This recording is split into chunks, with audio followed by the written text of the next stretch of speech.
BJP এলে বাবরের নাম আগে মোছা হবে, বাবরের নাম আগে মোছা হবে। আমরা ত্রুটিমুক্ত ভোটার তালিকা চাই, প্রথম দিন বলেছি, আজও বলেছি। এসআইআর নট নিউ, এটা একটা কন্টিনিউয়াস প্রসেস। এর আগে 8 বার এসআইআর হয়েছে, এটা নবম। 4 রকমের লোকের নাম ভোটার তালিকায় যাতে না থাকে, এটা প্রত্যেকটা ভারতীয়, প্রত্যেকটা পশ্চিমবঙ্গবাসীর এটা আবেদন এবং দাবি। এটা খুব যুক্তিসঙ্গত সাংবিধানিক দাবি। 1, মৃত ভোটারের নাম যেন না থাকে। 2, ভুয়া ভোটারের যেন নাম না থাকে। 3, একজন ভোটারের নাম যেন 2 বা 3 জায়গায় না থাকে। 4 হচ্ছে অভারতীয়, অর্থাৎ বাংলাদেশের মুসলমানদের যেন নাম ভোটার লিস্টে না থাকে। এই 4 রকমের লোকের নাম ভোটার তালিকায় রাখা যাবে না। এটা তো অন্যায়ের কিছু নেই।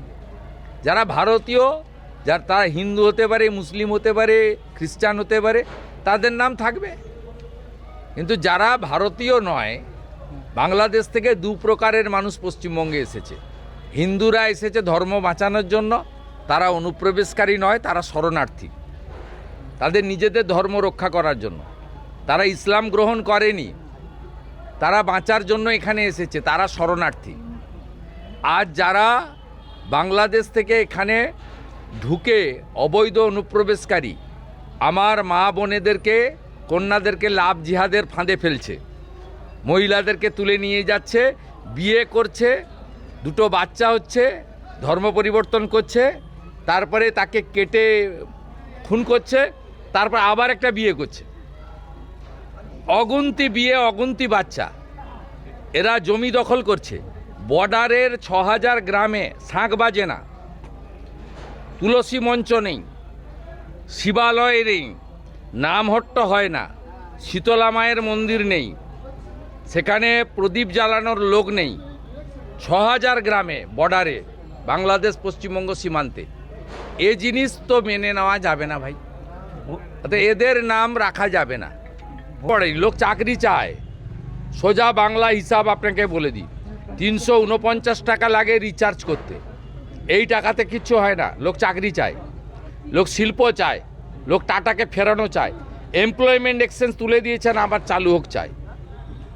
আর উনার এসব ধাপ্পাবাজি লোক জানে। 2013 সালে যুবক যুবতীরা 17 লক্ষ ফর্ম ফিল আপ করেছিল।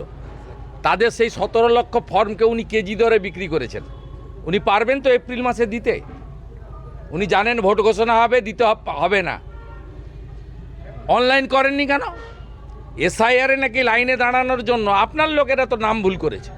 আপনি নিয়োগ করেছেন বিএলওদের, ইলেকশন কমিশনের লোক তো তারা নয়।